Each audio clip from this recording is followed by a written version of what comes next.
안녕하십니까. 당독소연구소 박명규입니다. 오늘은 저희가 암 환자들이 식이요법을 통해서 혈당을 조절을 해야 되는데 어느 정도로 혈당을 조절하는 게 암 환자 식이요법에서 중요한지에 대해서 간략하게 좀 소개를 드리려고 합니다. 저희가 일단 암 환자분들한테는 소식을 하라고 하고 인슐린 민감도를 높이라고 얘기하고 운동을 하라고 얘기를 하는데, 그러면 혈당이 어느 정도로 낮아야지 이것이 왜 암 환자들이 치료를 할 때 식이요법에서 혈당이 중요한지에 대해서 좀 말씀을 드리려고 하는데요. 사실은 혈당은 낮으면 낮을수록 좋습니다. 그래서 사실은 가장 어려운 게 당뇨 환자들이에요. 사실은 당뇨 환자들은 인슐린 저항성이 높아가지고 식사를 안 해도 기본 혈당값 자체가 높기 때문에 이 혈당이 높게 되면 이거를 암이 에너지원으로 갖다 쓸 수 있는 가능성이 매우 높습니다. 그래서 당뇨 환자들도 혈당을 어쨌든 낮춰야 되는데, 그러면 가이드라인의 최소가 얼마냐? 미니멈이 저는 100으로 보고 있습니다. 그러니까 공복 혈당이 100 이하로 떨어져야 된다.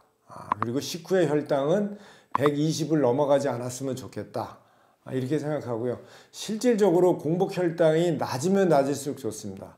그래서 만약에 아침에 일어나는데 공복 혈당을 암 환자분들이 쟀는데 한 70, 80 된다.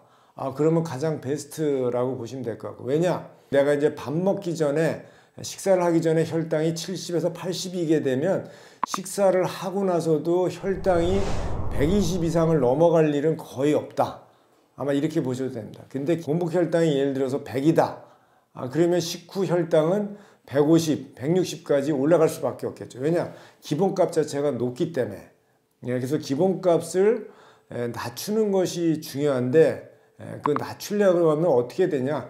인슐린 민감도를 높여야 되는 거거든요. 근데 인슐린 민감도를 높이는 거에 가장 좋은 방법은 운동입니다. 운동.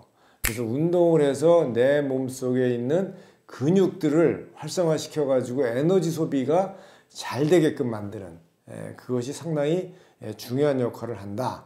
실질적으로 데이터를 이제 보게 되면 암세포하고 정상세포에다가 혈당을 농도별로, 포도당을 농도별로 이렇게 처리를 했을 때 암세포나 정상세포가 일정한 포도당의 레벨 이하에서는 똑같이 정상세포의 모습을 가지고 있습니다. 세포가. 근데 혈당이 포도당의 농도가 높아지면 높아질수록 어떻게 되냐? 원래 암이 가지고 있던 특성들이 나타납니다. 그래서 막 세포가 변형돼 있고 자기 멋대로 증식해서 뭉쳐 있고 이런 그 비정상적인 형태를 띠게 된다. 근데 그 비정상적인 형태를 띠는 이유가 뭐냐?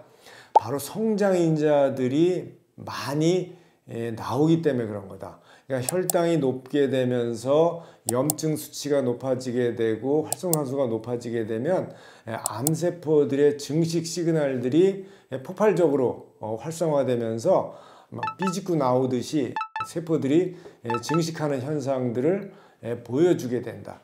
그래서 실제 그 암 조직에다가 혈당이 낮은 상태에서 성장인자를 억제하는 항체들을 투여를 하게 되면 원래는 암세포 증식이 이루어져야 되는데 증식이 이루어지지 않고 정상적인 형태를 띠고 있는 것을 볼 수 있습니다. 그 근본적인 이유가 뭐냐? 혈당이 높다라고 하는 것은 근본적으로 성장인자들이 세포 안에 상대적으로 많아지게 되는 거죠. 그걸 우리가 일반적으로 얘기할 때 온코진, 암 발생을 유발하는 증식인자들이 수치가 늘어나게 되는 건데, 이 수치가 늘어나는 것은 혈당하고 상관관계가 밀접하다. 그러니까 혈당이 낮으면 낮을수록 이런 성장인자들은 잘 만들어지지 않게 되고, 그러면 성장 시그널이 없게 되니까 암세포의 증식 자체가 이루어질 수 없게 되는 거죠. 그래서 암 환자분들이 암 치료를 받고 항암요법을 받고 이런 걸 할 때에 기본적으로 단식 모방 식이요법 같은 거, 이런 것들을 해가지고 가게 되면 항암제 부작용, 특히 표적 항암제 같은 경우에는 주로 증식 인자들을 없애는 그거의 항체라든가 수용체의 안타고니스트, 이제 기량제 같은 것들을 이제 약물로서 개발해서 쓰고 있는데, 기본적으로 소식을 하고 혈당을 낮게 유지하면 이 시그널 자체와 이 물질 자체, 증식 인자들이 없다 보니까 표적 항암제의 이 펑션들이 자체가 방해받을 일들이 거의 없게 되죠. 그러면서 항암 효과를 가장 극대화시킬 수 있고, 정말 항암제의 효과가 잘 나와서 치료 효과와 완치 효과를 높일 수 있는, 그거를 먼저 전제 조건으로 만들어주는 게 뭐냐? 혈당을 낮게 유지하는 겁니다. 그런데 아이러니하게도 의사 선생님들은 잘 먹으라고 얘기하죠. 근데 이 잘 먹게 되면 이게 혈당이 높아지면서 증식인자들이 폭발적으로 늘어나고, 그런 상태에서 표적 항암제, 화학 항암제들을 투여해도 이런 증식인자들이 이미 많아졌기 때문에 이거를 잡는데 생각보다 쉽지 않다. 그래서 다시 한번 말씀드리지만 혈당을 낮게 유지해야 되는 이유는 너무나 중요하다.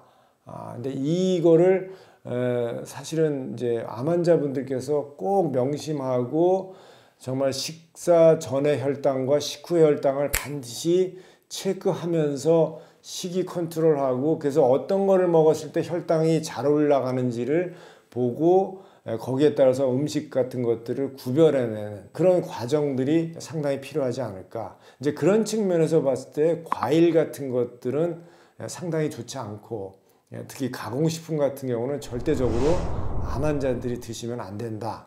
아마 이렇게 인식하시면 좋지 않을까 이렇게 생각합니다.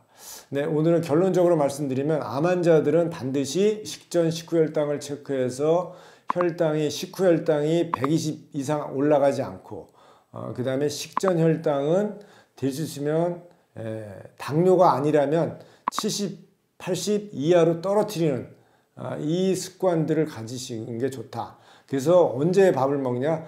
배고플 때까지 기다렸다가, 그래서 배고플 때에 혈당이 얼마인지를 체크하고 그 배고픔의 혈당값을 점점점 낮추는 그런 과정을 가지고 암을 치료하게 되면 훨씬 더 암 치료 효율이 좋아지고 후유증도 없고 부작용도 없는 그런 아주 좋은 그 결과들이 만들어낼 수 있지 않을까, 그렇게 생각합니다.